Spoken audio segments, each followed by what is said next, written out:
பரலோக பிதாவே, உம்மை நன்றியோடு நாங்கள் ஸ்தோத்தரிக்கிற சுவாமி. இந்த அற்புதமான உயிர்த்தெழுந்த ஆராதனை நாளுக்காய் நன்றி சுவாமி. நன்றி ராஜா. நீர் உயிர்த்தெழுந்தது தான் எங்களுக்கு நம்பிக்கை சுவாமி. நீர் உயிர்த்தெழுந்தது தான் எங்களுக்கு பரலோக வாசல் திறக்கப்பட்டதப்பா. உமக்கு கோடி ஸ்தோத்திரங்கள் ராஜா.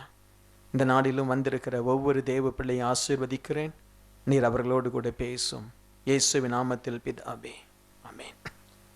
ஆண்டவராகிய இயேசு கிறிஸ்துவினுடைய உயிர்த்தெழுதலை 4 சுவிசேஷமும் மிக அழகாய் வர்ணிக்கின்றது. 4 சுவிசேஷமும் ஆண்டவருடைய இயேசு கிறிஸ்துவினுடைய உயிர்த்தெழுதலை வர்ணிக்கின்றது.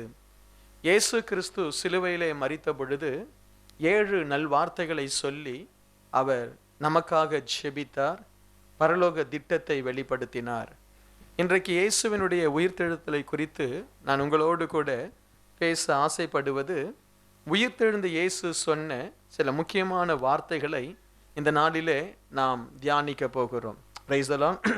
இயேசு மரிக்கும் பொழுது அவர் சொன்ன வார்த்தைகள் எத்தனை உண்மையோ, எத்தனை முக்கியமோ, அதே போல இயேசு உயிர்த்தெழுந்த பிறகு அவர் சொன்ன வார்த்தைகளை நான் உங்களுக்கு சொல்ல ஆசைப்படுகிறேன்.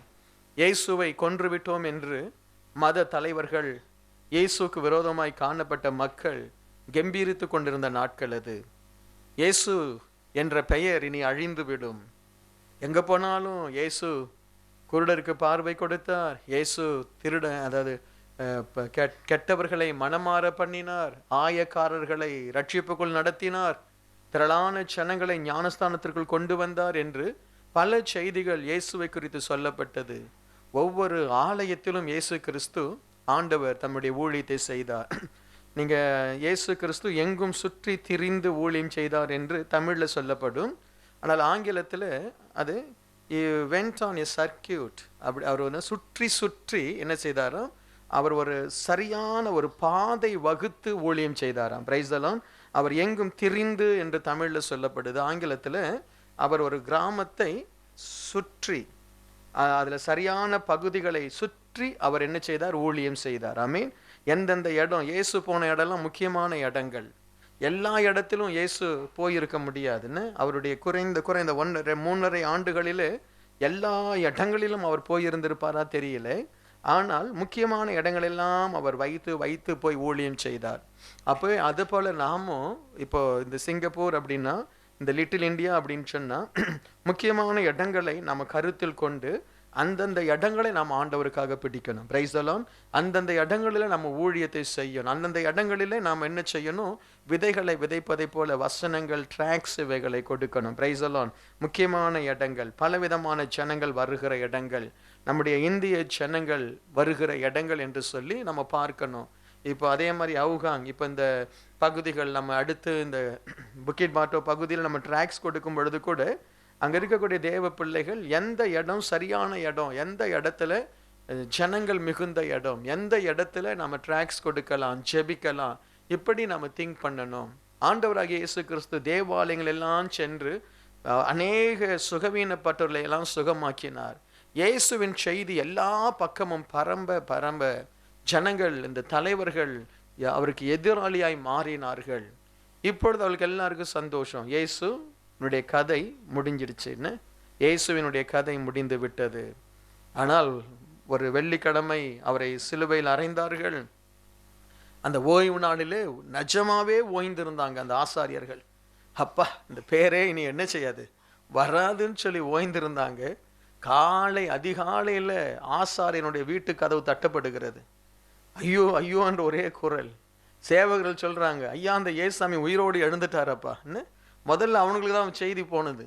இந்த மரியாள் இவங்கெல்லாம் போகிறதுக்கு முன்னாடி செய்தி யாருக்கு தெரியுமா போனது? இயேசு உயிர்த்தெழுந்த செய்தி இயேசுவை விரோதித்த ஜனங்களுக்கு தான் போனது. இயேசுவை விரோதித்த ஜனங்கள், அந்த நீங்கள் மத்தேயில வாசித்தீங்கன்னா தெரியும், அவங்க ஓடுறாங்க. அந்த சேவகர்கள் நேராக ஓடி போய் அவர்களுக்கு அறிவிக்கின்றார்கள், இயேசு உயிரோடு எழுந்துட்டார். தேவதூதன் இறங்கி வந்தான், அந்த கல்லறையை உடைத்து அந்த கல்லை அவன் புரட்டி போட்டான், இயேசு உயிரோடு கூட எழுந்து விட்டார் என்ற செய்தி முதலாவது இயேசுவை அறியாத, இயேசுவை விரோதித்த ஜனங்களுக்கு தான் அறிவிக்கப்படுகிறது. அவர்கள் கலங்கி போனார்கள். ஆண்டவரை நேசித்த பிள்ளைகளுக்கு அந்த செய்தி மிகுந்த சந்தோஷத்தை கொண்டு வந்தது. ஹல்லேலூயா. அதிக சந்தோஷத்தை கொண்டு வந்தது. மத்தேயு 28வது அதிகாரம் 9வது வசனம் சொல்லுவதை நாம வாசிப்போம். மத்தேயு 28 வசனம் 9. அவர்கள் அவருடைய சீஷர்களுக்கு அறிவிக்க போகிற போது அவருடைய சீஷர்களுக்கு அறிவிக்க போகிற பொழுது இயேசு தாமே அவர்களுக்கு எதிர்ப்பட்டு வாழ்க என்றார். வாழ்க என்றார். இயேசு உயிர்த்தெழுந்த பொழுது சொன்ன முதல் வார்த்தை என்ன? வாழ்க.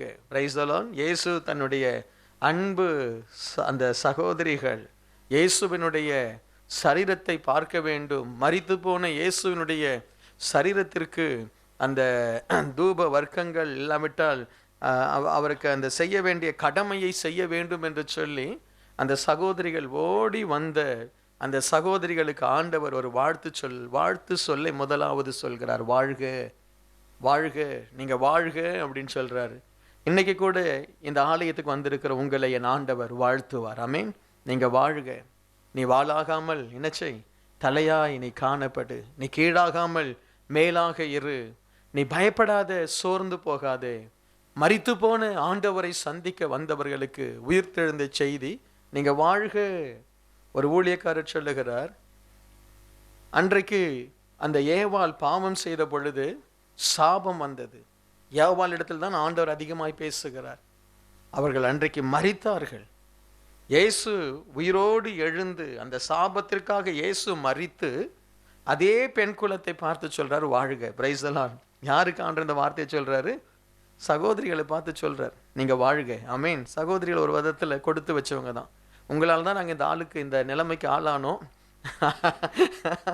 ஆனாலும் நீங்க கொடுத்து வச்சவங்க தான். Praise the Lord. கர்த்தர் உங்களை பார்த்து சொல்றாரு, நீங்கள் வாழ்க. உயிர்த்தெழுந்த செய்தியே வாழ்த்தும் செய்தி. ஆமென். இயேசுனுடைய உயிர்த்தெழுதல் நம்மை வாழ வைக்கும் செய்தி. நீங்க எந்த நிலைமையில இருந்தாலும் ஆண்டவர் வாழ்க என்று சொன்னால் எல்லாம் துக்கம், எல்லா கண்ணீர், எல்லா கவலை நிச்சயமாய் மாறும். ஆமென். ஸோ இன்றைக்கு இயேசு உயிர்த்தெழுந்தார் அப்படின்னு சொல்லி நம்ம நம்புகிற, விசுவாசிக்கிற நம்முடைய இருதயத்தில் அவர் நம்மை வாழ்த்துகிறார் என்கிறதை நாம உணர்ந்து கொள்ளணும். ஹல்லேலூயா. இயேசு உங்களையும் என்னையும் நம்முடைய சபையையும் ஆண்டவரை அறியாத லட்சம் கோடி கோடியான ஜனங்களையும் வாழ்க என்று வாழ்த்துவதற்காகவே உயிரோடு எழுந்தார். ஆமென். வாழ்த்துவதற்காகவே உயிரோடு கூட எழுந்தார். எல்லாம் முடிந்தது என்று பிதாவினுடைய கரத்தில் தன்னுடைய ஜீவனை கொடுத்த அந்த ஆண்டவர் உயிரோடு எழுந்து சொல்லுகிறார், நீ வாழ்க. எனக்கு அன்பானவர்களே, தயவு செய்து வாழ்க்கையில எந்த நிலைமையில் இருந்தாலும் செத்துருவன் சொல்லாதீங்க. ஐயோ நான் செத்துப்பவன் சொல்லாதீங்க. நீ வாழ்வ. ஹல்லேலூயா. அதுதான் இயேசுவினுடைய வார்த்தை. எந்த நிலைமையில் இருந்தாலும் நம்புங்க, இந்த உயிர்த்தெழுதல் நாளிலே தேவன் உங்களுடைய வாழ்க்கையை திரும்ப ஒரு விசை தூக்கி நிறுத்துவார். ஹல்லேலூயா.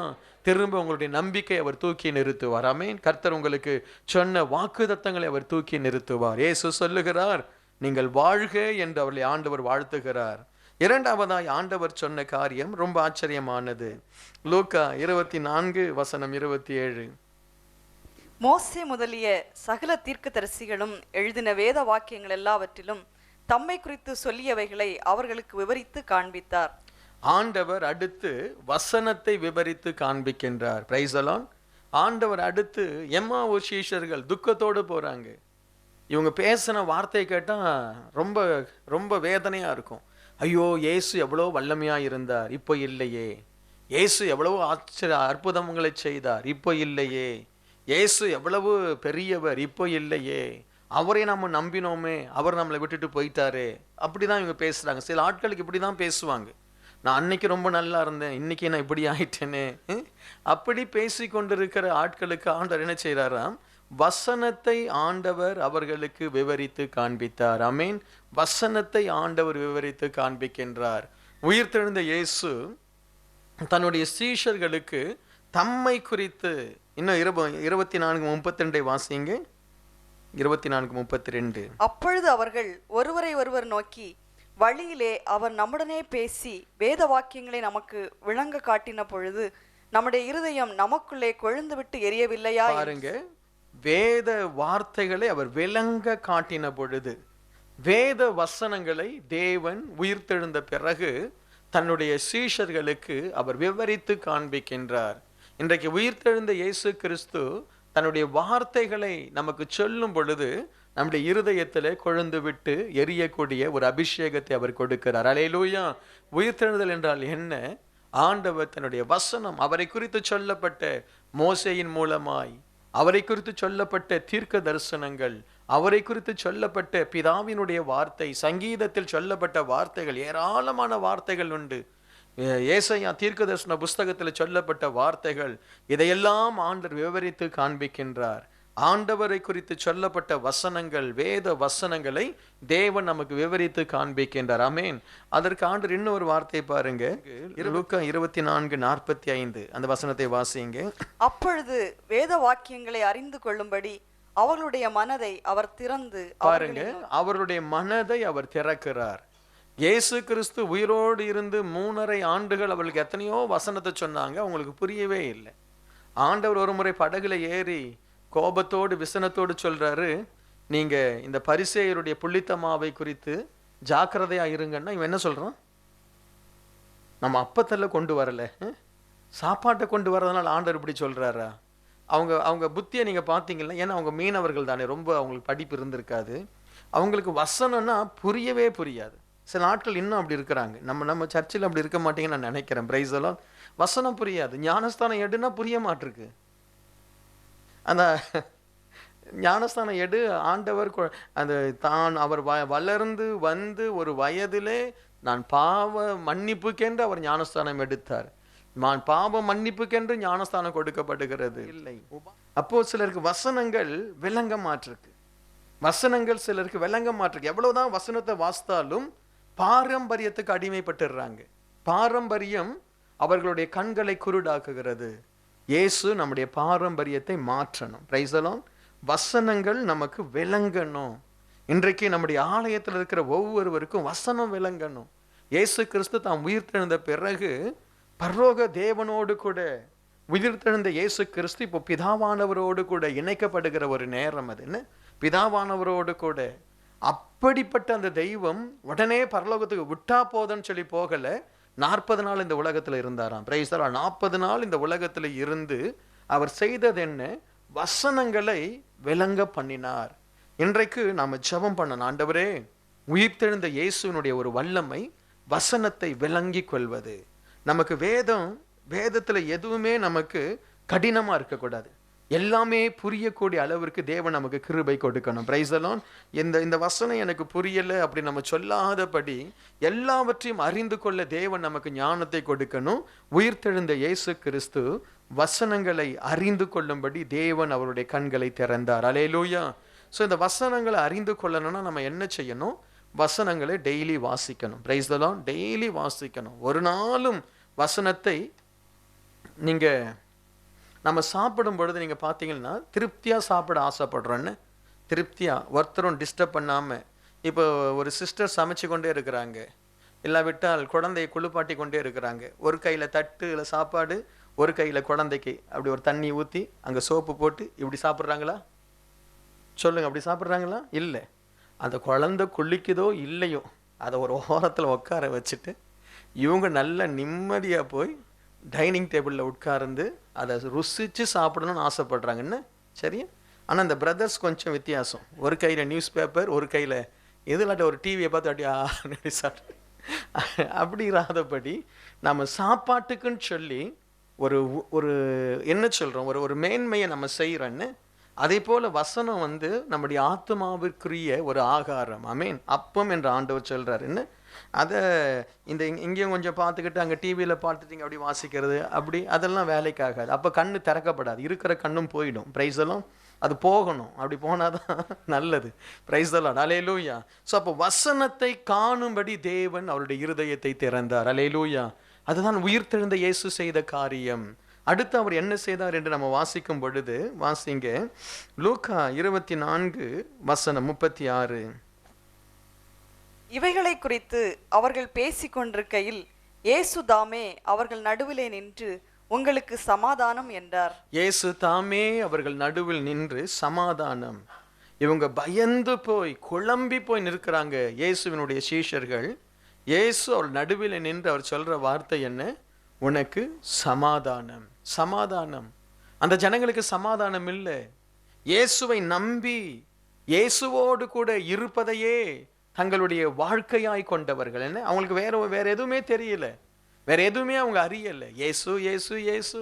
காலையில எழுந்தவுடன் இயேசுவை தேடுவார்கள், ஏனென்றால் அவர் இருக்க மாட்டார். உடனே தேடி கண்டு போய் பிடிக்கணும். அவர் எங்கேயாவது குகையிலையோ மலையிலையோ வனாந்திரத்திலேயோ அவர் ஜெபம் பண்ணி கொண்டிருப்பார். அவரை ஜெபம் பண்ணி முடிக்கிற வரைக்கும் இவங்க வெயிட் பண்ணணும். அவர் ஜெபத்தை போய் டிஸ்டர்ப் பண்ண அவர் கோபம் வந்துடும். பிரைஸ் எல்லாம். ஸோ அவர் எப்படா முடிப்பார் முடிப்பார் முடிப்பார் இவங்க பார்ப்பாங்க. அவர் ஜெபம் பண்ணும்பொழுது யூஸ்வலாக இவங்க தூங்குவாங்க. அதுதான் அந்த சீஷர்களுடைய ஒரு அனுபவம். ஆகவே தான் கெத்செமனேல கூட அதையே அவங்க செய்தாங்க. எப்பெல்லாம் இயேசு ஜெபம் பண்ணுறாரோ அப்போ இவங்க ஜெபம் பண்ணிடுவாங்க. ஜெபம் பண்ணிட்டு இவங்க, ஆண்டவரே இயேசுவே அன்றன்றுள்ள ஆகாரத்தை எங்களுக்கு தார், இதெல்லாம் சொல்லி ஜெபம் பண்ணிட்டு கண்ணை முழிச்சு பார்த்தா அவர் வேர்வையோடு கூட அப்படியே ஜெபம் பண்ணிட்டு இருப்பாரு. இப்படி இவங்கெல்லாம் கொஞ்சம் தூரம் போய் உட்காந்து அப்படியே கதை பேசி அப்படியே தூங்கிடுவாங்க. அதுக்கப்புறம் இயேசு ஜெபத்தை முடிச்சு வருவார். பேதுரு எழுந்துட்டு போகலான்னு உடனே ரெடி ஆகி போயிடுவாங்க. ஸோ இதே தான் அவங்களுக்கு கெத்செமனே தோட்டத்தில் அதே தான் நடந்தது. இயேசு ஜெபிக்க போனால் ரொம்ப சந்தோஷம். அவர் சீக்கிரம் வரமாட்டார். என்ன, அவர் ஜெபிக்க போனால் அட்லீஸ்ட் காலையில் அதிகாலையில் வருவார். நல்லா நிம்மதியாக தூங்கலான்னா முதல் முறையாக இயேசுசாமி டிஸ்டர்ப் பண்ணுறாரு. ஏய் தம்பி எழுந்துரு, வரப்போகிறான், 1 மணி நேரமாவது ஜெபம் பண்ணக்கூடாதா? இவன் வாழ்க்கையில் எங்கே ஜெபம் பண்ணான் 1 மணி நேரம்? உங்களை மாதிரி 1 மணி நேரமா பாஸ்டர்? அந்த 1 மணி நேர ஜபத்துக்குள்ளே எத்தனை முறை டைமை பார்க்க. நீங்கள் 15 நிமிஷம் பண்ணாலும் சின்சியராக பண்ணுங்க. பிரைஸ் எல்லாம் அல்லேலூயா. அப்போ இயேசுவையே சார்ந்து வாழ்ந்த அந்த ஜனங்களுக்கு ஆண்டவராக இயேசு கிறிஸ்து இல்லை அப்படின்னு உடனே பெரிய மனக்கவலை, மனசுல ஒரு பெரிய ஒரு வேதனை, ஒரு துக்கம். என் ஆண்டவர் மரித்து போனாரே, என் ஆண்டவர் மரித்து போனாரே. இப்போ உயிரோடு இருக்கிறாருன்னு சொல்றாங்க, ஆனால் அதையும் சரியா புரிஞ்சுக்கக்கூடிய தன்மை இல்லை. இயேசு அவர்கள் நடுவிலே தோன்றி சொல்றாரு, உங்களுக்கு சமாதானம், உங்களுக்கு சமாதானம். எனக்கு அன்பானவர்களே, ஆண்டவர் அவரை நம்புகிற பிள்ளைகளுக்கு சமாதானம் கொடுக்கிறார். அதை அவர் தான் சொன்னார், மரிப்பதற்கு முன்பாய் சொன்னார், நான் கொடுக்கிற சமாதானம் இந்த உலகத்திற்குரிய சமாதானம் அல்ல. அவருடைய சமாதானம் எந்த சூழ்நிலையிலும் நம்ம சமாதானமா இருக்க முடியும். அல்லேலூயா. சமாதானமா இருக்க முடியும். மரணம் வந்தாலும், போராட்டம் வந்தாலும், பிரச்சனை வந்தாலும் இயேசு என்னோடு கூட இருக்கிறார் என்கிற ஒரு நம்பிக்கை நமக்கு பெரிய சமாதானத்தை கொடுக்கிறது. இன்றைக்கும் நம்புங்க, உயிர்த்தெழுந்த இயேசு அன்றைக்கு எப்படி அவர்கள் நடுவிலே வந்து சமாதானம் என்று சொன்னாரோ, அதே போல இன்றைக்கு ஆண்டு உங்களுக்கு சமாதானத்தை கொடுப்பார். அல்லேலூயா. இன்றைக்கு உங்கள் தேவன் உங்களுடைய பிரச்சனையிலிருந்து இன்னைக்கு ஒரு சமாதானம் வரும். நம்புங்க, இந்த உயிர்த்தெழுந்தல் நாளிலே உங்களுக்கு ஒரு சமாதானமான ஒரு செய்தி வரும். Praise the Lord. நாளைய தினத்தில் நீங்கள் வேலைக்கு போகும் பொழுது ஒரு நல்ல ஆசீர்வாதமான ஒரு வார்த்தை வரும். Praise the Lord. ஒருவேளை நீங்கள் உங்கள் இமெயிலை திறந்து ஏதோ ஒரு அற்புதத்திற்காக நீங்கள் காத்திருக்கும் பொழுது உங்களுக்கு ஏற்ற ஒரு அற்புதத்தை தேவன் கொடுப்பார். அல்லேலூயா. அவர் சமாதானத்தை கொடுக்கிற ஒரு தேவனாய் இருக்கிறார். அடுத்து ஆண்டவராகிய இயேசு கிறிஸ்து சொன்ன ஒரு வார்த்தை யோவான் 20வது அதிகாரம் 22வது வசனத்தை நம்ம வாசிக்க கேட்போம். யோவான் 20:22. அவர்கள் மேல் ஊதி பரிசுத்தாவியை பெற்றுக்கொள்ளுங்கள். பாருங்க, ஆண்டவர் என்ன செய்யறாரு? அவர்கள் மேல் ஊதி பரிசுத்த ஆவியை பெற்றுக்கொள்ளுங்கள். ஆண்டவராக இயேசு கிறிஸ்து உயிர்த்தெழுந்த பிறகு தன்னுடைய சீஷர்களுக்கு சொன்ன வாக்குத்தத்தம் இல்லாவிட்டால் ஆசீர்வாதம், இல்லாவிட்டால் ஒரு கட்டளை. Praise the Lord. அவர்கள் மேல் ஊதி பரிசுத்த ஆவியை பெற்றுக்கொள்ளுங்கள். பரிசுத்த ஆவியை இயேசு நீங்கள் பெற்றுக்கொள்ள பிரயாசப்படுங்கள், நான் யாரோ ஒருவருக்கு தான் கொடுப்பேன் அப்படியெல்லாம் சொல்லலைன்னு. பரிசுத்த ஆவியை பெற்றுக்கொள்ளுங்க. பரிசுத்த ஆவியை பெற்றுக்கொள்ள வேண்டியது ஒரு மனுஷனுடைய கடமை. Praise the Lord. மாம்ச தேகம் உள்ள யாவருக்கும் அவர் தம்முடைய ஆவியை கொடுப்பார். ஆமென். அல்லேலூயா. இருக்கீங்களா? இயேசு உயிரோடு எழுந்த பிறகு அவர் சொன்னது பரிசுத்த ஆவியை பெற்றுக்கொள்ளுங்கள். இன்றைக்கு நாம அவரை பெற்றுக்கொள்ளணும். அவரே வந்து இறங்கிட மாட்டார், அவர் பெற்றுக்கொள்ளணும்.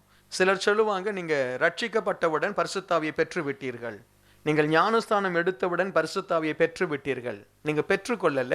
பரிசுத்த ஆவியானவருடைய ஒரு கிருபையினாலே, ஒரு ஏவுதலினாலே நீங்கள் ரட்சிக்கப்பட்டீங்க. அது உண்மை. அந்த பரிசுத்த ஆவியானவருடைய ஒரு நடத்துதலினால் உங்கள் இருதயம் திறக்கப்பட்டது, நீங்கள் ஞானஸ்தானம் எடுத்தீர்கள்.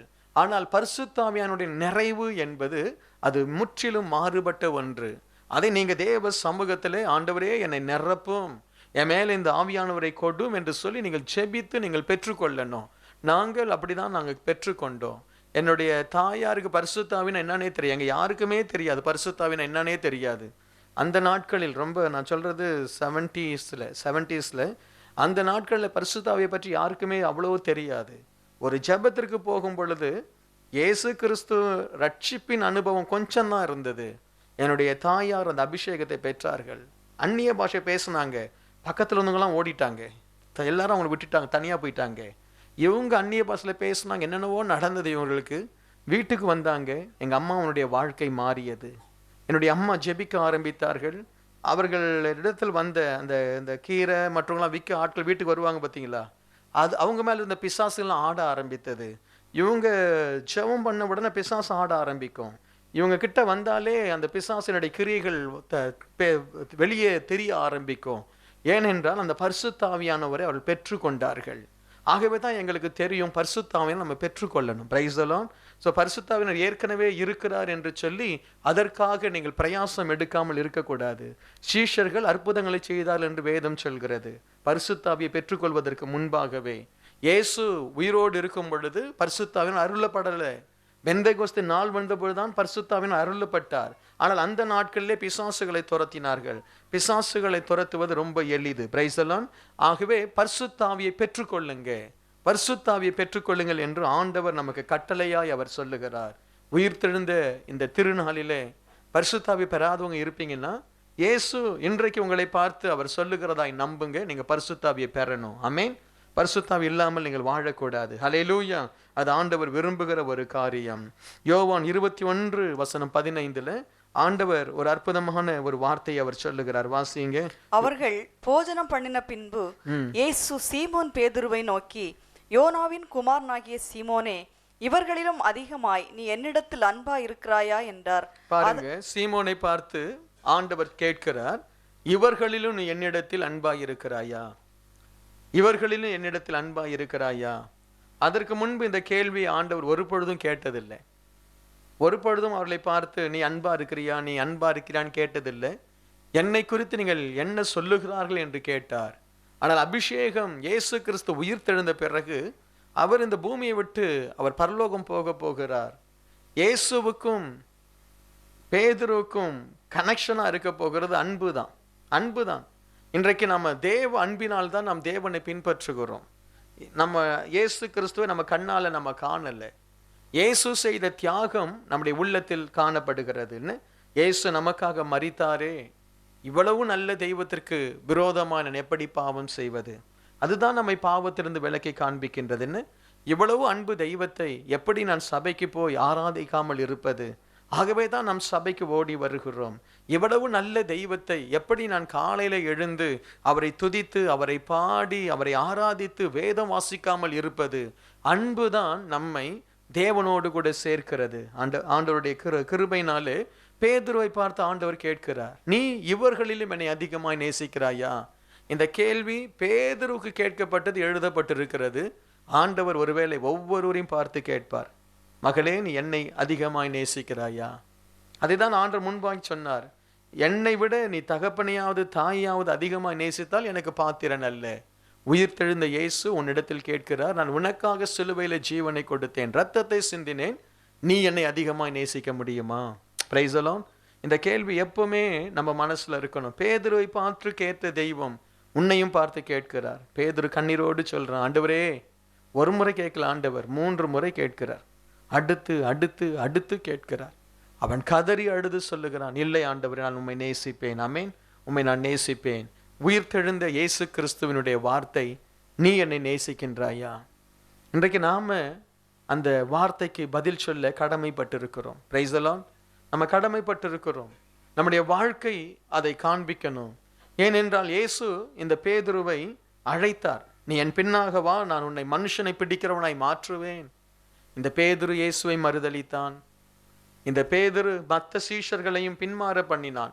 மீன் பிடிக்க போறேன் வான்னு சொல்லி சும்மா இருந்த ஆட்களையும் கூப்பிட்டு போறான். பாருங்க, கெட்டது இவன் ஒருத்தன் கெட்டா போதாது, எல்லாரையும் கெடுக்கிறான். சிலருக்கு அப்படிப்பட்ட ஒரு ஆவி இருக்கும்னு.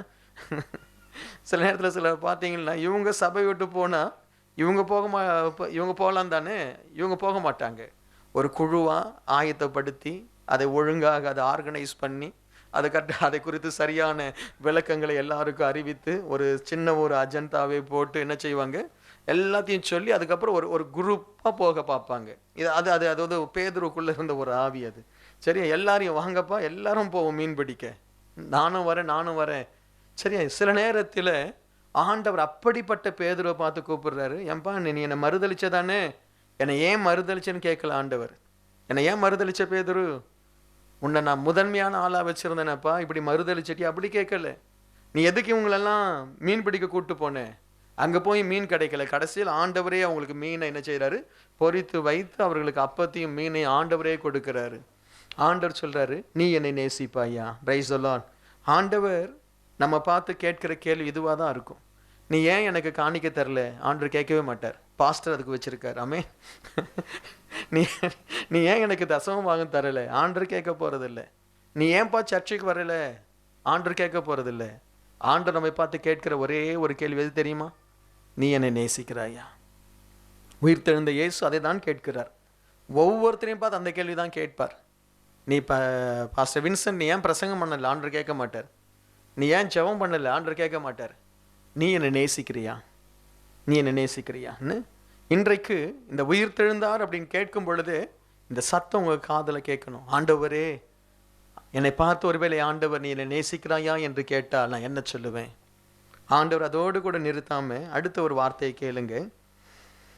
மார்க்கு 16வது அதிகாரம் 14வது வசனம். அதன் பின்பு 11 போஜன பந்தியில் இருக்கையில் அவர்களுக்கு அவர் தரிசனமாகி உயிர்த்தெழுந்திருந்த தம்மை கண்டவர்களை அவர்கள் நம்பாமற் போதன நிமித்தம் அவர்களுடைய அவிசுவாசத்தை குறித்தும் இருதய கடினத்தை குறித்தும் அவர்களை கடிந்து கொண்டார். உயிர்த்தெழுந்த இயேசு கடிந்து கொள்கிறார்.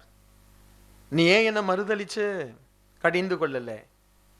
நீ ஏன் என்னை விட்டுட்டு ஓடிட்ட யோவான், ஏன் என்னை விட்டுட்டு ஓடிட்ட, அதெல்லாம் வச்சு ஆண்டவர் கடிந்து கொள்ளல. ஆண்டவர் அவிசுவாசத்தை கடிந்து கொண்டார். மன கடினத்தை என்ன செய்தார், கடிந்து கொண்டார். பாருங்க, தேவனுக்கு பிடிக்காதது மறுதளிக்கிறத கூட அவர் அக்செப்ட் பண்ணிக்கிறார். என்ன, அவனை பேதுருவை தான் முதல்ல கடிந்து இருக்கணும். என்ன, சில நேரத்தில் பாருங்க, நம்ம சிலர்கிட்ட சில பொறுப்பை கொடுத்து இல்லாவிட்டால் சில காரியங்களை செய்ய சொல்லிட்டு அவங்க அதை செய்யல, தப்பா செய்யறாங்க அப்படின்னா அவங்கள தான் நம்ம முதல்ல கடிந்து கொள்வேன்னு. ஆண்டு அதெல்லாம் விட்டுட்டாரு. சும்மா இருக்கிற மனுஷன், நீ எதுக்கு என்னை நீ விசுவாசிக்கல? அந்த மகதலேனா மரியாள் வந்து சொன்னா இயேசுவை கண்டேன் என்று, உனக்கு விசுவாசிக்க புத்தி இல்லை. எம்மா ஒரு சீஷல் வந்து சொன்னார்கள் நான் இயேசுவை கண்டேன் என்று, உனக்கு விசுவாசிக்க புத்தி இல்லை. அதை தான் ஆண்டவர் கோபப்படுகிறார். ஏன் உங்கள் மனதை இவ்வளவு கடினமாக இருக்கிறது? என கண்பானவர்களே, இப்போ பாஸ்டரா இருக்கிற நாங்கள் சில வார்த்தையை சொல்றோம், நம்புங்க. நீங்க நல்லா ஆயிடுவேன்னா நம்புங்களேன். நான் எப்படி நல்லா ஆவேன்? உனக்கு கல்யாணம் ஆகும்னா நம்பிடு, கல்யாணம் ஆகும். ஏதோ பாஸ்டர் ஏதோ ஒரு செட் பண்ணி வச்சிருக்கிற, நம்பிடு. சரியா? அது இது எப்படி ஆகும், இது ஏன் ஆகும்? அப்போ ஆண்டவர் கடிந்து கொள்வார், கடிந்து கொள்வார். தேவனுடைய வார்த்தை வரும் பொழுது நம்ம என்ன செய்யணும்? ஜஸ்ட் விசுவாசிக்கணும். Praise the Lord. கேன்சர் வியாதி தான் ஹீல் ஆகிடும். இதுக்கு டாக்டர் இன்னும் மெடிக்கல் சயின்ஸே இன்னும் ஒர்க் அவுட் ஆகலை. இது எப்படி ஹீல் ஆகிடும்? நீ அப்படி அவிசுவாசமாக இருந்தால் ஆண்டவர் கடிந்து கொண்டு அதை இன்னும் 2 வருஷத்தில் போகிற உயிரை 1 வருஷத்துலேயே போகிற மாதிரி ஆண்டவர் ஏதாவது ஒரு பிளான் பண்ணுவார். சரியா? ஸோ ஆண்டவர் ஒரு வார்த்தையை சொல்கிறாரா, நம்புங்க. Praise the Lord. நான் ஒர்க் பெர்மிட் எப்படி எனக்கு பிஆர் கிடைக்கும்? அது எப்படியோ கிடைக்கும் ஐயா, நம்பு, அவ்வளோதான். எனக்கு நம்பு, விசுவாசி. கர்த்தர் ஏதாவது ஒரு அற்புதத்தை செய்வார். ஆமீன். ஏதாவது ஒரு கிருபை பாராட்டுவார். எனக்கு ஒரு வாழ்க்கையில் எனக்கு எந்த ஒரு குவாலிஃபிகேஷனும் இல்லை, நான் எப்படி பெரிய ஆளாக மாறுவேன்? பாஸ்டர் நீங்கள் சொல்கிறீங்க இந்த சர்ச்சில் இருக்கிறவங்கெல்லாம் ஐஸ்வர்யராய் மாறுவாங்க, எனக்கு கடன் தான் ஐஸ்வர்யம் போல் இருக்குது. நம்பு, ஆண்டவர் மாற்றுவார். தேவ சமூகத்திலிருந்து வருகிற வார்த்தைகளை நம்புங்க, ஆண்டவர் மாற்றுவார். சைக்கிள் கூட வாங்க காசு இல்லாத நாட்களில் நாங்கள் ஸ்கூட்டருக்காக ஜெபம் பண்ணோம். ஸ்கூட்டர் கிடைக்கும் ஆண்டவரேன்னு சொல்லி அவ்வளோ விசுவாசம். அவனுக்கு ஒரே எண்ணெல்லாம் தூங்கும் போது ஸ்கூட்டரில் போகிற மாதிரி தான் இருக்கும். நான் வச்சிருந்த சைக்கிளோ லேடிஸ் சைக்கிள், அது சிஸ்டர் ஹெலன் பயன்படுத்தின சைக்கிள். அதில் தான் இந்தியாவில் லேடி, இங்கே லேடி வித்தியாசமே இல்லை. இந்த நாட்டில் அங்கே நான் இந்தியாவில் ஒரு சைக்கிள் இருக்குன்னு தெரியுமா? அந்த முன்னாடி இந்த ஆண் பேர் வந்து இப்படி ஏதோ அந்த பார் வந்து இப்படி வட்டமாக இருக்கும்னா, எஸ். ஸோ அதில் தான் நானும் போவேன் சைக்கிளில். என் ஃப்ரெண்ட்ஸ் எல்லாம் கேட்பானுங்க, ஃப்ரீயாக வந்ததப்பா, வரதட்சணையாக வரல அது. சிஸ்டர் எலனுக்கு சைக்கிள் இல்லாமல் இருக்க முடியாது அந்த காலத்தில். ஸோ அவங்க கொண்டு வந்தாங்க, சரி நான் அதை யூஸ் பண்ணேன். அப்படி தான் வரதட்சணை எனக்கு சைக்கிள் வேணும்னு நான் கேட்கல. இப்போ இருக்கிற பசங்க வீடு கேட்குறானுங்க. அன்றைக்கி அப்படி தான் ஒரு தம்பிக்கு ஒரு மேரேஜுக்காக ஒரு காரியத்தை பேசும் பொழுது, நான் சென்னையில் வேலை செய்கிறேன் பாஸ்டர், எனக்கு சென்னையில் ஒரு வீடு கொடுத்தாங்கன்னா அந்த பொண்ணை நான் கல்யாணம் பண்ணிக்கிறேன்றான். என்ன பண்ணலாம் இவனு? Praise the Lord. ஐயோ, இந்த காலத்து நம்ம வாலிப தம்பி மாருங்க என்னதான் பிரசங்கத்தை கேட்டாலும் இந்த கல்யாண நேரம் வரும்பொழுது மாமனார் எப்படி இருக்கிறாருன்னு தான் பார்க்குறாங்க. பொண்ணை விட்டுட்டானுங்க, மாமனார் வெல்த்தியாக இருக்கிறாரா? ஸோ விசுவாசிங்க, ஆண்டவர் ஒரு வார்த்தையை சொன்னால் நம்புங்க, நடக்கும். அல்லேலூயா. சர்ச்சில் தேவன் பேசுகிறார் என்று நம்புங்க. அல்லேலூயா. ஆவியானவர் சபையில் பேசுகிறார். உனக்கு என்ன பிரச்சனையோ அந்த பிரசங்க நேரத்தில் ஆண்டவருடைய வார்த்தை வருதா, ஏற்றுக்கொண்டு போங்க, நடந்துடும். இன்னைக்கு எனக்கு அற்புதம் நடக்குது ஐயா, நம்பி போங்க, கர்த்தர் உதவி செய்வார். அல்லேலூயா. உயிர்த்தெழுந்த இயேசு அவருடைய அவிசுவாசத்தை கடிந்து கொண்டார். நம்ம யாரும் இங்கே அவிசுவாசமாக இருக்கக்கூடாது. ஆமென். உங்களை குறித்த ஒரு நல்ல நம்பிக்கை உங்களுக்கு இருக்கணும். உங்களுடைய பிள்ளைகளை குறித்த நல்ல நம்பிக்கை இருக்கணும். என் பிள்ளைகளை தேவன் தலையாக வைப்பார், கிரீடமாக வைப்பார், ஆசீர்வாதமாக வைப்பார். என்னுடைய வாழ்க்கையை தேவன் மேன்மையாக வைப்பார். நான் நம்புகிறவர் இன்னார் என்று அறிந்திருக்கிறேன், கல்லறையிலிருந்து உயிரோடு கூட எழுந்தவர். ஹல்லேலூயா. உங்களுக்கு தேவன் அந்த அற்புதத்தை செய்வார். ஆமென். ஏழாவதாக மார்க் 16:15. பின்பு அவர் அவர்களை நோக்கி, நீங்கள் உலகமெங்கும் போய் சர்வ சிருஷ்டிக்கும் சுவிசேஷத்தை பிரசங்கிங்கள். ஆண்டவர் சொல்றார், உயிர்த்தெழுந்த ஆண்டவர் சொல்றாரு, உலகமெங்கும் போய் சர்வ சிருஷ்டிக்கும் சுவிசேஷத்தை பிரசங்கிங்க. இது தேவன் நமக்கு வைத்த கட்டளை. ஆண்டவராக இயேசு கிறிஸ்து கடைசி நேரத்தில் சொல்ற ஒரு வார்த்தை அது. உலகமெங்கும் போய் சர்வ சிருஷ்டிக்கும் சுவிசேஷத்தை பிரசங்கிங்க. யாரும் பிரசங்கிக்கணும். சபையில ரட்சிக்கப்பட்டேன் என்று சொல்லுகிற ஒரு சகோதரன் ஒரு சகோதரி சுவிசேஷத்தை பிரசங்கிக்கணும். ஆமீன் சொல்லுவீங்களா? நீங்க பிரசங்கித்து தான் ஆகணும். அப்பொழுது நீங்கள் தேவனுடைய கட்டளையை நிறைவேற்றுறீங்க. இன்றைக்கு நாம் எல்லாரும் சின்சியரா சுவிசேஷத்தை பிரசங்கித்தோம்னா ஜனங்கள் ரட்சிக்கப்படுவாங்க. நீங்க போய் சுவிசேஷத்தை பிரசங்கம் பண்ணணும். இன்றைக்கு நாம் என்ன திரும்ப பிரசங்கம் பண்றோம்?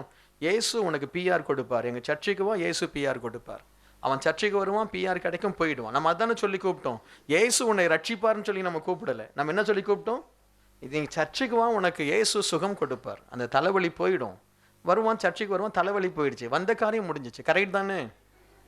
கரெக்ட் தானே? வந்த காரியம் முடிஞ்சிருச்சு. தயவு செய்து இயேசு சோப்பு தருவார், சீப்பு தருவார், தலைவலியை மாற்றுவார், அதெல்லாம் சுவிசேஷமே அல்ல. சுவிசேஷம் என்ன? இயேசு உனக்காய் மரித்தார், உன் பாவத்திற்காய் அவர் மரித்தார், அவருடைய இரத்தத்தினால் தான் பாவ மன்னிப்பு உண்டு. இயேசு திரும்ப வரப்போகிறார். மனம் திரும்பு பாவியே அப்படின்னு சொல்லாம மனம் திரும்பு என்னுடைய சகோதரனே அப்படின்னு சொல்லுங்க. பிரைஸ் எல்லாம் சரியா? சுவிசேஷத்தை சொன்னா அவன் இருப்பான், சபையில நிலைத்து நிற்பான். நம்ம அந்த காலத்துல நம்ம எப்படியோ அந்த சுவிசேஷம் கலப்படம் ஆயிடுச்சு. பிசாசு பார்த்தான், ஏன் நீ சுவிசேஷத்தை சொன்னா சில வரமாட்டான். இயேசு உனக்கு வீடு தர்றான்னு சொல்லுங்க, நிறைய பேர் வருவாங்க. என்ன, அவன் வந்துட்டு போயிடுவான். ஆனா சுவிசேஷத்தை நம்ம சொன்னோம்னா 2 பேர் தான் வருவான். ஆனா அந்த 2 பேர் நிலைத்து நிற்பான். Praise the Lord. இந்த சுகம் வேணும்னு வராங்க பார்த்தீங்களா, நூற்றுக்கணக்கான ஆட்கள், அதில் போயிடும். அதில் எத்தனையோ % போயிடும். அதில் இருக்கிறதும் ஆடிட்டே இருக்கும். அந்த விழுந்து போகிற பல்லு மாதிரி. அது நிற்கலாமா நிற்கக்கூடாதுன்னு ஆடிட்டே இருக்கும். ஒரு நாள் தொப்புன்னு கீழே போயிடும். சரியா? அது எவ்வளோ நாளைக்கு தான் பிடிச்சி வைக்க முடியும்? தையல் போட்டால் நிற்க வைக்க முடியாது. ஆனால் சுவிசேஷத்தை சொல்லி ஆத்துமாக்களை சபைக்கு கொண்டு வாங்க. இயேசு உனக்காக மரித்தார், உனக்காக நான் ஜெபம் பண்றேன் ஐயா. இயேசுதான் மெய் தெய்வம், இயேசுவினிடத்தில் வா, அவர் உனக்கு சமாதானத்தையும் ரட்சிப்பையும் கொடுப்பார். ஆண்டவர் சொல்றார், உலகம் எங்கும் சென்று என்னத்தை சொல்லணும்? சுவிசேஷத்தை அறிவிங்க. உங்க நண்பர்கிட்ட சுவிசேஷத்தை அறிவிங்க. இல்லாட்ட அறிவிக்க முடியலையா, வந்து பாருன்னு சொல்லுங்க. மற்றதை நாங்க இங்க அறிவிக்கிறோம். Praise the Lord. வந்து பார், நீ வந்து பார் என்று சொல்லுங்க. கடைசியாய் ஆண்டவர் ஒரு வார்த்தையை சொல்லி அவர் ஆசீர்வதித்தார். லூக்கா 24:50. பின்பு அவர் பெத்தானியா வரைக்கும் அவர்களை அழைத்து கொண்டு போய் தம்முடைய கைகளை உயர்த்தி அவர்களை ஆசீர்வதித்தார். தம்முடைய கைகளை உயர்த்தி அவர் ஆசீர்வதிக்கிறார். ஆண்டவர் முதல்ல வாழ்த்தினார், இப்ப என்ன செய்யறாரு? ஆசீர்வதிக்கிறார். அடடா, எல்லா சந்தோஷம் உங்களுக்கு. பாஸ்டர் ஏசு சாமியும் முடிச்சிட்டாரு, நீங்களும் இன்னும் கொஞ்சம் நேரத்தில் முடிப்பீங்க. Praise the Lord. இயேசு கரங்களை உயர்த்தி ஆசீர்வதித்தார். என்னுடைய ஆண்டவர் உயிர்த்தெழுந்த இயேசு, அவருடைய கரம் ஆசீர்வதிக்கிறதாகவே இருக்கிறது. இந்த இயேசு எப்படி எடுத்துக்கொள்ளப்பட்டாரோ அப்படியே திரும்ப வருவார். அந்த அப்போஸ்தலர் நடபடிகளில் சொல்லப்படுகிறது. அவர் வர அந்த நிமிஷம் வரைக்கும் அவர் கரம் ஆசீர்வதித்து கொண்டே தான் இருக்கும். Praise the Lord. அந்த வர அந்த வினாடி வரைக்கும் ஆசீர்வதிக்கிற கரமாகவே அவருடைய கரம் இருக்கிறது. இன்றைக்கு இயேசுவின் கரம் எப்படி இருக்கு? ஆசீர்வதிக்கிற கரம். Praise the Lord. அந்த கரத்தை இன்னும் அவர் கீழே போடலை, அவர் ஆசீர்வதித்து கொண்டே இருக்கிறார். என்றைக்கு எக்காலம் முழங்குமோ அன்றைக்கு அந்த கரம் நியாயம் தீர்க்கும் கரமாய் மாறும். Praise the Lord. அது வரைக்கும் அது ஆசீர்வதிக்கப்பட்ட கரம். அந்த ஆசீர்வதிக்கப்பட்ட கரம் இந்த ஈஸ்டர் நன்னாளிலே உங்கள் ஒவ்வொருவரையும் ஆசீர்வதிக்கும். அல்லேலூயா. நம்ம எல்லாரும் அப்படியே எழுந்து நின்று ஆண்டவரை ஸ்தோத்தரித்து, ஆண்டவரே, இந்த ஈஸ்டர் நாளிலே உயிர்த்தெழுந்த இயேசு சொன்ன வார்த்தைகள் என் வாழ்க்கையில் அப்படியே பதியட்டும். ஆண்டவரே, உங்களுக்கு சமாதானம். அவர் வாழ்த்தினார், வாழ்க மரியாளே நீ வாழ்க, மரியாளே நீ வாழ்க. மகதலேனா மரியாளே அந்த சகோதரிகளை பார்த்து ஆண்டவர் வாழ்த்தினார். இன்றைக்கு இந்த ஆராதனைக்கு வந்திருக்கிற உன்னை ஆண்டவர் வாழ்த்தட்டும். அல்லேலூயா. உன்னை ஆண்டவர் வாழ்த்தட்டும், உன் குடும்பத்தை ஆண்டவர் வாழ்த்தட்டும், உன் பிள்ளைகளை ஆண்டவர் வாழ்த்தட்டும். இயேசுவினுடைய வசனத்தை காணும்படி தேவன் நம்முடைய கண்களை திறக்கட்டும். அல்லேலூயா, அல்லேலூயா. இயேசு உயிரோடு கூட எழுந்த என் ஆண்டவர் நம் மத்தியிலே இன்றைக்கும் அவர் உயிரோடு கூட இருக்கிறார். மரித்த இயேசு நீ மரிப்பதில்லை. ஆமென். ஆண்டவர் தாம் உயிர்த்தெழுந்த பொழுது சொன்ன அதே சமாதானம், அதே வாழ்த்துதல், அதே அற்புத வல்லமை நம் ஒவ்வொரு மேலும் அவர் வைத்திருக்கிறார். இந்த உலகத்தில் அவருக்காய் நம்மை சாட்சியா அவர் மாற்ற விரும்புகிறார். அவருடைய நாட்களில், அந்த நாட்களில் பேதுரு, யோவான், அப்போஸ்தலரை பயன்படுத்தின தேவன் இன்றைக்கு உன்னை அதே வல்லமையினால் பயன்படுத்த அவர் விரும்புகிறார். இந்த உயிர்த்தெழுந்த நாளிலே அந்த பரிசுத்த ஆவியானவரை பெற்றுக்கொள்வாயா? அன்றைக்கு ஆண்டவர் அவர் மேல் ஊதி, நீங்கள் போ எருசலேமிலே காத்திருங்கள் என்று சொன்னார். அப்பொழுது உன்னதத்தின் பலன் அவர்கள் மேல் இறங்கினது. இன்றைக்கும் நம்ம ஆலயத்தில் காத்திருக்கிறோம். எல்லாரும் ஆண்டவரே, அன்றைக்கு உயிர்த்தெழுந்த அந்த வல்லமை அந்த பேதுரு மீது, யோவான் மீது இறங்கின பொழுது தேவ ஆலயத்திலே முடமாய் கிடந்த மனுஷனை நஸ்ரேனாகிய இயேசுவின் நாமத்தினால் எழுந்து நடை என்று சொல்லும்படியான அந்த வல்லமை அவருடைய சரீரத்தில் இறங்கினது. அந்த பேதுருடைய சரீரத்தில் இறங்கினது. அதே வல்லமை, அதே ஆவியானவர் நம்மேல் இறங்க மாட்டாரா? எல்லாரும் அப்படியே ஆவியில நிரம்பி, ஆண்டவரே, உம்முடைய உயிர்த்தெழுந்த வல்லமை இன்றைக்கு என்மேல் இறங்கட்டும் என்று சொல்லி ஜெபிப்பீர்களா? உம்முடைய உயிர்த்தெழுந்த வல்லமை இன்றைக்கு என்னுடைய குடும்பத்தை நிரப்பட்டும் என்று சொல்வீர்களா? இயேசுவே, அந்த வல்லமை என்னை நிரப்பட்டும். இயேசுவினுடைய வாழ்த்துதல் என் குடும்பத்திற்கு வரட்டும் ராஜா. இயேசு உன்னை வாழ்க என்று வாழ்த்தினால் எந்த பிசாசு உன்னை சபிக்க முடியும்? இயேசு உன்னை வாழ்க என்று வாழ்த்தினால் எந்த சாபம் உன்னை சபிக்க முடியும்? இன்றைக்கு இயேசுவினுடைய ஆசீர்வாதம் உன்மேல் இறங்கட்டும். உன்னுடைய குடும்பம் வாழ்ந்திருக்கட்டும், உன்னுடைய பிள்ளைகள் வாழ்ந்திருக்கட்டும், நீ செய்கிற வேலை, நீ செய்கிற பிசினஸ் வாழ்ந்திருக்கட்டும். ஆண்டவருடைய நாமத்தினால் அவருடைய கரங்கள் ஆசீர்வதிக்கிறதாகவே காணப்பட்டது. இந்த ஆராதனையில் ஆண்டவர் ஆசீர்வதிக்கிறவராய் இறங்கி வந்திருக்கிறார். என் ஆண்டவராக இயேசு கிறிஸ்துவினுடைய கரம், ஆசீர்வதிக்கிற கரம், தன்னுடைய சீஷர்களை அழைத்து கொண்டு போய் ஆண்டவரை ஆசீர்வதித்தார். அதே இயேசு இந்த ஆராதனையில் உன்னை ஆசீர்வதிக்கும்படியாய் தன் கரங்களை அவர் விரித்திருக்கிறார். நீ ஆசீர்வதிக்கப்பட்டவனாய் கடந்து போவாய், நீ ஆசீர்வதிக்கப்பட்டவளாய் கடந்து போவாய், நீ ஆசீர்வதிக்கப்பட்ட குடும்பமாய் கடந்து போவாய். உன்னுடைய பிள்ளைகள் ஆசீர்வதிக்கப்பட்டு இருப்பார்கள். அதுதான் உயிர்த்தெழுந்த இயேசுவின் செய்தி, அதுதான் உயிர்த்தெழுந்த இயேசுவினுடைய வல்லமை, அதுதான் உயிர்த்தெழுந்த இயேசுவினுடைய கிருபை. அவர் ஆசீர்வதிப்பார். அல்லேலூயா. அவர் ஆசீர்வதிப்பார். இனி நீ அவிசுவாசமாய் இராதே. இனி நீ ஆண்டவருடைய சமூகத்தில் சந்தேகப்படுகிற மகளாய் மகனாய் இராதே. தேவனுடைய ஆலயத்திலிருந்து சொல்லப்படுகிற காரியம் உனக்கு பலிக்கும். ஆமென். அல்லேலூயா. கர்த்தருடைய ஆவியானவர் குறைந்திருக்கிறாரா? கர்த்தருடைய ஆவியானவர் பலவீனராய் இருக்கிறாரா? அவர் சொல்லுகிறார், பெரிய பர்வதமே நீ எம்மாத்திர இந்த உயிர்த்தெழுந்த நாளிலே இயேசுவின் நாமத்தில் சொல்லுகிறேன், உனக்கு முன்பாக இருக்கிற பெரிய பர்வதங்கள் எல்லாம் கரைந்து போக போகிறது. உனக்கு முன்பாக இருக்கிற பெரிய பிரச்சனை எல்லாம் இயேசுவின் நாமத்தினால் கரைந்து போக போகிறது. உன்னை அலக்கழித்த பிசாசின் ஆவிகள், சர்பத்தின் ஆவிகள், சாபத்தின் ஆவிகள் இயேசுவின் நாமத்தினால் கரைந்து கரைந்து கரைந்து அவைகள் பாதாளத்திற்கு போக போகிறது. கர்த்தர் உனக்கு முன்பாய் கடந்து போவார். ஜெய கிறிஸ்து உனக்கு முன்பாய் கடந்து போவார். எம்மாவூர் சீஷலோடு நடந்த அதே தெய்வம் உன்னோடு நடப்பார். உன்னுடைய இருதயத்தை கொழுந்து விட்டு எரிய பண்ணுவார். ஐயோ, நான் மறுதலித்தேனே என்று கலங்கின பேதுருவை பார்த்து, ஆண்டவர், நீ என் ஆடுகளை மேய்ப்பாயா? என் ஆட்டு மந்தையை மேய்ப்பாயா?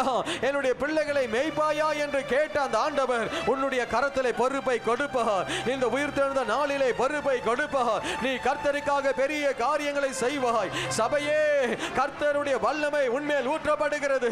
என் தேவனுடைய திட்டங்கள் உன்னிலே நிறைவேறும். உன்னை நம்பி தேவன் ஊழியத்தை கொடுப்பார். சர்வ சிருஷ்டிக்கும் சுவிசேஷத்தை பிரசங்கிக்கக்கூடிய அந்த நாவை தேவன் உனக்கு தருவார். மனுஷனுக்கு பயப்படாதே, பிசாசுக்கு பயப்படாதே, சுவிசேஷத்தை பிரசங்கம் பண்ணு. உன்னுடைய நாக்கு சுவிசேஷ நாவாய் மாறட்டும். ஹல்லேலூயா. இயேசுவின் ஆசீர்வாதம் உன்மேல் இறங்கட்டும் என்று ஆசீர்வதிக்கிறேன். உங்களை வாழ்த்துகிறேன். பலப்படுத்தும் இயேசுவின் நாமத்தில் பிதாவே.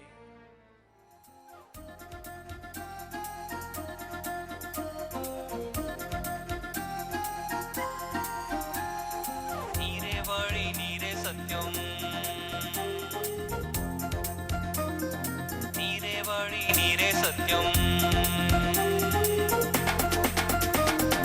நீரே வழி, நீரே சத்தியம், நீரே ஜீவன், வேறு ஒரு தெய்வம் இல்லை, நீரே தேவன். நீரே வழி, நீரே சத்தியம், நீரே ஜீவன், வேறு ஒரு தெய்வம் இல்லை, நீரே தேவன். விண்ணிலும் மண்ணிலும் மெய் நாமம் உந்தன் நாமமையா, உமக்கு நீகர் என்றும் நீதானையா. விண்ணிலும் மண்ணிலும் மெய் நாமம் உந்தன் நாமமையா, உமக்கு நீகர் என்றும் நீதானையா. நீரே வழி, நீரே சத்தியம், நீரே ஜீவன், வேறு ஒரு தெய்வம் இல்லை, நீரே தேவன். நீரே வழி, நீரே சத்தியம், நீரே ஜீவன், வேறு ஒரு தெய்வம் இல்லை, நீரே தேவன்.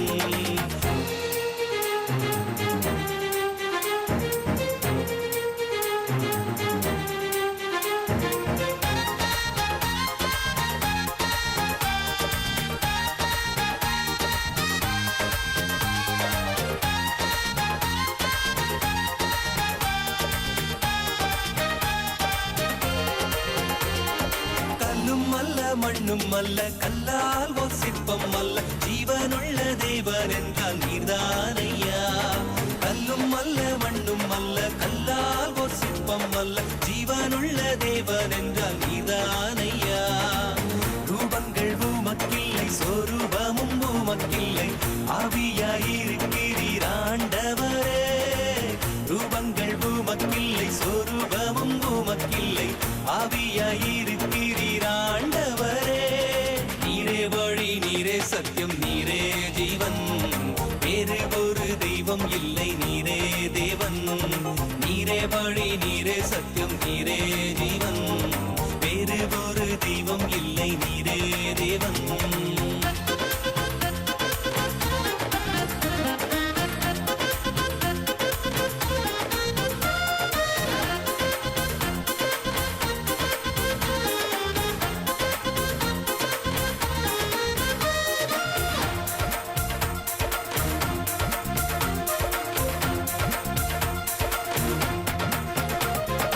உண்டானது எல்லாமே உம்மாலே உண்டானது, உன்னாம மகிமைக்கு உண்டாக்கினீர். உண்டானது எல்லாமே உம்மாலே உண்டானது, உன்னாம மகிமைக்கு உண்டாக்கினீர். படைப்பு தெய்வம் அல்ல, பார்ப்பதெல்லாம் தெய்வம் அல்ல, கர்த்தர் நீர் ஒருவரே கடவுளையா. படைப்பு தெய்வம் அல்ல, பார்ப்பதெல்லாம் தெய்வம் அல்ல, கர்த்தர் நீர் ஒருவரே கடவுளையா. நீரே வழி, நீரே சத்தியம், நீரே ஜீவன், வேறு ஒரு தெய்வம் இல்லை, நீரே தேவன்.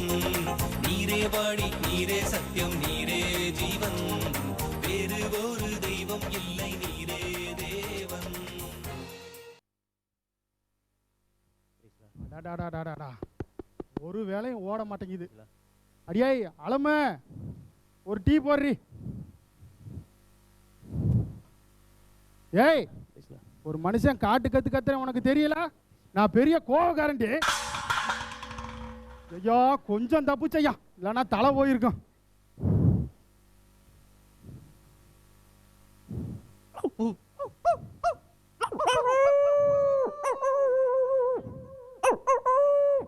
காக்கா கத்துனா விருந்தாடி வர்றாங்கன்னு சொல்லுவாங்க. நாய் ஊழையிடுது, நம்ம மச்சான் வருவானோ?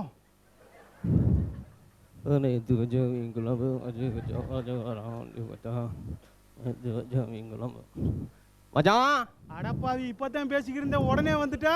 என்ன மச்சான், என்ன உங்களை பார்க்காம என்னால் இருக்க முடியல மச்சான். பார்த்து வெகு காலமாச்சு. என்ன செய்ய, 2-3 வாரமாச்சுல, அதனால தான் மச்சான் உங்களை பார்க்க வந்தேன். நல்லா இருக்கீங்களா? இருக்கான் இருக்கான். இந்தாங்க உங்களுக்காக சீடை, முறுக்கு, 4 கடை ஏறி செவ்வாழைப்பழம் வாங்கிட்டு வந்தேன். சாப்பிடுங்க. உடம்பு துரும்பா இழைச்சி போச்சு. வருஷம் இதைத்தானடா கொண்டு வாரிய? வேற என்ன மச்சான் பண்றது? வேற என்ன செய்ய சொல்றிய? ஏன் மச்சான்? மச்சான் சொல்லு சொல்லு. என்ன புள்ள கடுதாசி சீடை போட்டாங்களா என் மருமையன்? ஏன்டா உங்க தொல்லை தாங்க முடியாம தானடா அவன் துபாயில இருக்கிறான். பொறுக்கலை உனக்கு? என்ன மச்சான் பண்றது? என்னன்னு இருந்தாலும் என் மக வாழ போற வீடுல. ஓ மகளை புள்ளைய பத்து வைங்கடானா புளி மூட்டையை பத்து வச்சிருக்கிறீங்க. மச்சான், எதா இருந்தாலும் என்னை பற்றி பேசுங்க, என் குடும்பத்தை பற்றி பேசுங்க, என் பரம்பரையை பற்றி வேணாலும் பேசுங்க. என் மகளை பற்றி பேசினியே, பொண்ணா அது? பொண்ணு ரதிமீனாலான்னு ரதிமீனா. என்ன நினைச்சிய? என்ன கொஞ்சம் குண்டு அடிச்சிருக்கு, அவ்வளோதான். பேரை பாரு, ரதிமீனாவா? ரதிமீனாவுக்கு வேலைக்காரியா வேணா இருக்கலாம்டா. மச்சான் அப்படிலாம் பேசாதீங்க மச்சான். புள்ள முன்னால மாதிரி இல்லை, சாப்பிடுது இல்லை. இப்போ என்ன காலையில் ஒரு 6 இட்லி சாப்பிடுது, 6 இட்லி, அப்புறம் ஒரு 3 தோசை, அப்புறம் இந்த பணியாரம் கிணியாரம் ஏதாவது இருந்துச்சுன்னா அதை கொஞ்சம் நெருக்கு தினிய அதை சாப்பிட்டுட்டு, ஏம்மா மோரு கீரு கலக்கி குடிமான்னு சொன்னா குடிக்க மாட்டேங்குது. நான் பால் தான் குடிப்பேன்னு சொல்லிட்டு ஒரு செம்பு பால் குடிக்குது. மொத்தமா வீட்டில் இருக்க எல்லா மளிகை சாமானையும் தின்னுதுன்னு சொல்லு. அப்படிலாம் சொல்லாதீங்க மச்சான். இப்படிலாம் தெரிஞ்சிருந்துச்சுன்னா உங்கள் தங்கச்சியை நான் கல்யாணம் பண்ணிப்பேன் அன்னைக்கு. உங்கள் தங்கச்சி மாதிரி என்ன செய்ய, நம்மளை மாதிரி இல்லையே. சரி மச்சான், வேற என்ன விசேஷம்? ஒரு விசேஷமும் இல்லை. என்ன மச்சான், பேப்பர் படிக்கிறீங்களா இல்லை படம் பார்க்குறீங்களா? படிக்க தெரியலனாலும் படம் பார்க்கலாம் பாரு. உங்களை பற்றி தான் எனக்கு நல்லா தெரியுமே.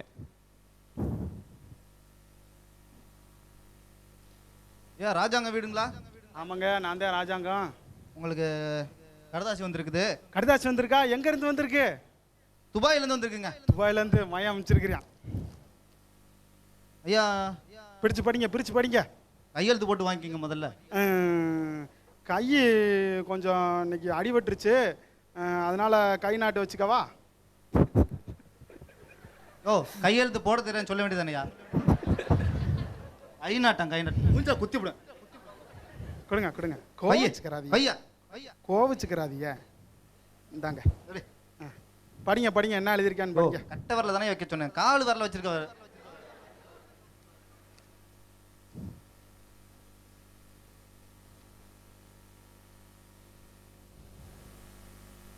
பையன் செக்கு வேற சேர்த்து அனுப்பியிருக்காப்ல. சரி, நான் படிக்கிறேன் முதல்ல. என்ன மச்சான்?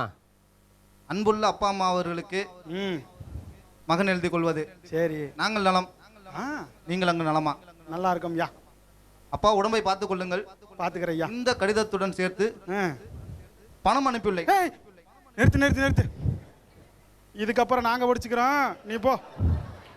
ஐயா, படிச்சு முழுசா சொல்லிட்டு போறேன். போயா போயா, எல்லாம் எங்களுக்கு தெரியும், போ. அதுல செக் இருக்கு, பத்திரம் எல்லாம் தெரியும். அம்புடி சக்கையும் நாங்க பாத்துருக்கோம், செக்கு மாடு விளக்க மாதிரி எல்லாம் பாத்துருக்கோம், போ. மச்சான் பார்த்துயா. என்ன மச்சான், என்ன பணங்கன்னு அனுப்பியிருக்கிறாரா? நீ வந்த வேலையை போய் கவனி, போய் கொட்டிக்க போ. இங்க என்ன பாருவ, போ. என்ன மச்சான் கேட்டேன், ஏன் இவ்வளவு கோவப்படுறிய? போ போ, அலமே சோத்த போட்டு அனுப்பு தங்க அண்ணனை. என்ன அமைச்சிருக்கியான்? இங்கிலீஷ் பீஸ்லயே என்னமோ எழுதி இருக்குது. பத்திரம்னு வேற சொன்னாங்க, அதனால பத்திரமா வச்சுக்குவோம் அதை.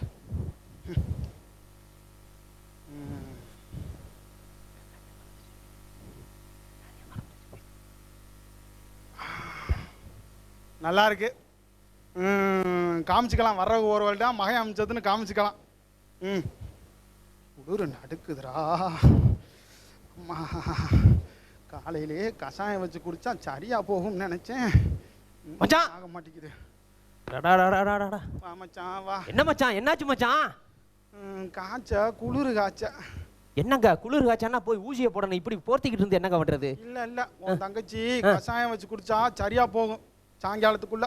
என்னங்க விவரம் கட்டதனமா இருக்கிறீங்க இந்த காலத்துலயே? போய் ஊசியை போடணுங்க, ஊசியை போட்ட தாங்க சரியா வரேன். வாங்க. என்ன மயன் துபாயில இருக்கிறாரு, கஷாயம் வச்சு குடிச்சாராம். கஷாயம்? அட நீ வேற மச்சான், என் பையன் என்னைய மாதிரியே பெரிய அறிவாளின்னு நினைச்சு சும்மா இருந்துட்டேன். அநேகமா வரும்போது எல்லா காசையும் கொண்டு வருவேன்னு நினைக்கிறேன். ஒரு தடவை கூட பணமே அனுப்ப மாட்டேன் மச்சான். பார்த்து மச்சான், ரொம்ப பிள்ளைகளை சூசாமா வளர்க்கணும். துபாயில என்ன பண்ணிட்டு இருக்காருன்னு யாருக்கு தெரியும்? ஏன் மச்சான் அங்க சாப்பிட்றதெல்லாம் கரண்டில அள்ளி சாப்பிட்றாங்களாம்ல, எப்படி? கரண்டில தான் அள்ளி சாப்பிடுவாங்க, அப்புறம் எப்படி? இல்ல மச்சான், நம்ம கையில சாப்பிட்றோம், அங்க கரண்டில எப்படி? கரண்டில அள்ளி வாக்கி கொண்டு போது கீழே கீழே விழுந்துராது? இலை, நீ சாப்பிட்றத மட்டும் பாடுறா, நீ ஏன்டா அடுத்தவனை கவனிக்கிற? இருந்தாலும் கையில பிணைஞ்சு அடிக்கிற மாதிரி இருக்காது. சரி, அது இருக்கட்டும். இப்ப வாங்க நம்ம போய் ஊசியை போடுவோம். திங்கிறதுலயே இரு, ஊசியெல்லாம் வேணாம்டா, போதும்டா. கஷாயம் குடிச்சுக்கண்டா, சரியா போகும்டா.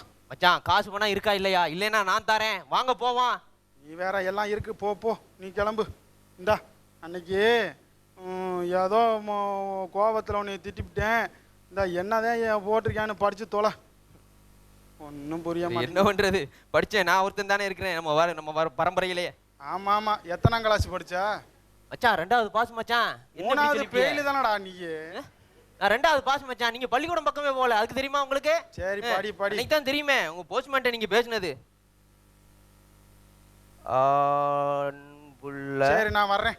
மச்சான் மச்சான் மச்சான் வாங்க வாங்க வாங்க வாங்க இருங்க. என்ன செய்யறது, எனக்கு கொஞ்சம் எட்ட பார்வை, அதனால தான். இல்ல நல்லா வாசிப்பேன், கொஞ்சம் எட்ட பார்வை, அதான் வேற ஒண்ணும் இல்ல. படிடா படி சீக்கிரம். அன்புள்ள ம் அப்பா நான் தான். அம்மா ம் அவர்களுக்கு சரி. ஓ இங்க உங்க அடப்பா இப்போ மகான். அவன் எப்படா மகானானாங்க? இல்லையே மச்சான், அப்படித்தானே மச்சான் இருக்கு. இல்ல மச்சான், மகன் மகன் மகன். ஆமா ஆமா. மகன் மகன் மகன் ம் எழுதி கொள்வது. கொல்லு. நான் நலம், ம் நீங்க நலமா? எங்க நலமா இருக்குது? அப்பா ம் நீங்க ம் உடம்பை உடும்பை. நான் எங்கடா உடும்பு வளர்க்குறேன்? உடம்பையா இருக்கும் பாரு. உடும்பை தான் மச்சான் இருக்கு. உடம்ப உடம்ப ஆமா ஆமா, உடம்ப உடம்ப உடம்ப பார்த்து கொள்ளுங்க. பாத்துக்கிறேன். நான் காசே அனுப்புறதில்ல, இப்போ உடம்ப பாத்துக்கிறேன். 2 வருஷமாக சம்பாதிச்ச பணத்தை அங்கேயே வச்சுக்க, நீ அனுப்பாத அப்பாவுக்கு. உங்களுக்கு இந்த கடிதத்துடன் ரூபாய் 3 லட்சமா? 3 லட்சமா? என்ன மச்சான், ஏன் மச்சான் என்கிட்ட சொல்றதுக்கு என்ன மச்சான் இருக்கு? இல்லடா, சொல்லக்கூடாதா? நல்லா படுறா. இந்த கடிதத்துடன் ரூபாய் 3 லட்சம் அனுப்பியுள்ளேன். அனுப்புனா செலவுகளை பார்த்து கொள்ளுங்கள். என்ன மச்சான், மருமையை 3 லட்சம் அனுப்பிச்சிருக்கிறாரு. என்ன மச்சான் நீங்க, நான் என்னைட்ட சொன்னா நீங்க என்னைட்ட என்ன தந்துரா போறிய? இல்லடா மாப்பிள, எங்கடா 3 லட்சம்னு எங்கடா எழுதி இருக்குது? இங்க பாருங்க, 3 போட்டிருக்கா. எங்க 3 லட்சம் 3 லட்சம். இதுதான் 3ஆ? அட பாவி, காசே அனுப்பலடா அவன். எப்படி காசு அனுப்பலைன்னா எப்படி? ஏன் மச்சான், இந்த போஸ்ட்மேன் வந்தானே அவன் எதுவும் சுருட்டிட்டானோ? இலே சரிதான்டா, அவன் காசு அனுப்பிச்சுப்புட்டு அன்னைக்கே பார்த்துட்டா ஒரு மஞ்சள் கலரில் ஒரு பேப்பரை கொடுத்தேன், அந்த ஒட்டி வச்சிருக்கேன் பாரு. இதை கொடுத்துட்டு போயிட்டான்டா. செக்குன்னு என்ன செக்குன்னு நான் நம்ம என்ன செக்காக்கும்னு நினச்சிவிட்டேன். அவளை லேசில் விட்டுறக்கூடாது. வாங்க போவான், அவன் எங்கே இருந்தாலும் தேடி போடுவோம். கீழே இருக்கிற பையன் தானே, பாப்பா வாங்க. இரு நீ ஒன்றும் தேட வேணாம், இப்போ வருவேன் அவன். என் 1ஆம் தேதி ஆகி போச்சு, இன்னைக்கு லெட்டர் கொடுப்பான்ல, பார்த்துக்குவோம் வா. ம் போஸ்ட்மேன், எனக்கு வெளிநாட்டில் ஏதாவது கடிதம் வந்திருக்கா? டேய், உள்ளூர்ல கடிதம் போடுறதுக்கு ஒரு நாதாரியை காணும், வெளிநாட்டுல இருந்து கடிதமா? ஐயா வணக்கம் வணக்கம். தபால்காரரையா, வாங்க வாங்க, உட்காருங்க சாமி உட்காருங்க. அலமே மோர் குடுமா பிள்ளைக்கு, உட்காருங்க. என்னது? உட்காருங்கய்யா உட்காருங்க. நான் கடிதாசி கொடுத்துட்டு போறேன். உட்காரு சாமி, இருக்கீங்களா? என்ன அவசரம்? உட்காருங்க. என்ன அவசரம் ராசா? என்ன கடிதாசி வந்திருக்கா? ஆமா வந்திருக்கு. வந்திருக்கு எனக்கு தெரியும். படிக்கட்டுமா? ஆமா, பிரிச்சு படிங்க ராசா. நின்னுக்கட்டுமா? இல்ல நீங்க உட்காருங்க. பெரியவங்க எல்லாம் ஐயோ, இப்ப நீங்க தான் பெரியவங்க. படிங்க படிச்சு முடிங்க ராசா. அன்புள்ள மேல படிங்க. அன்புள்ள ஏய், மேலன்னா அந்த மேல இல்ல, இன்னும் அன்புள்ள அப்பா அம்மா அவர்களுக்கு ஆமா உங்கள் மகன் எழுதி கொள்வது. எழுதுங்க. நாங்கள் நலம், நீங்கள் நலமா? அதெல்லாம் இருக்கட்டும், போ மேல படிக்க போ. திரும்பவா? ஏய், அதுக்கு கீழே படி. போன மாதம் ரூபாய் 3 லட்சம் அனுப்பினேன். அதேதான், இன்னொரு காப்படி. போன மாதம் ரூபாய் 3 லட்சம் அனுப்பினேன். அந்த பணத்தை தான் எங்கன்னு கேக்குறோம். எந்திரி முதல்ல. ஐயா தம்பி, அந்த பணம் எந்த பணங்க? அந்த 3 லட்சம். அப்ப படிச்ச 3 லட்சம். 3 லட்சமா? இங்க பாரு, மோர் கொடுக்குறேன், நல்லா சாப்பிடு, உட்காந்து சாப்பிடு, கறி கஞ்சி வேணாலும் ஆக்கி போடுறேன். ராசா, அந்த 3 லட்சத்தை மட்டும் கொடுத்துரு சாமி. ஏங்க, எந்த 3 லட்சங்க? அதான் எழுதியிருக்கிறான், இப்ப படிச்சிய. போன மாசம் நீ கொடுத்தியே, வெறும் கடிதாசம் மட்டும் கொடுத்துட்டு காசு அமைக்கிட்டியே. ஏங்க, அதான் செக் கொடுத்துட்டு போனல.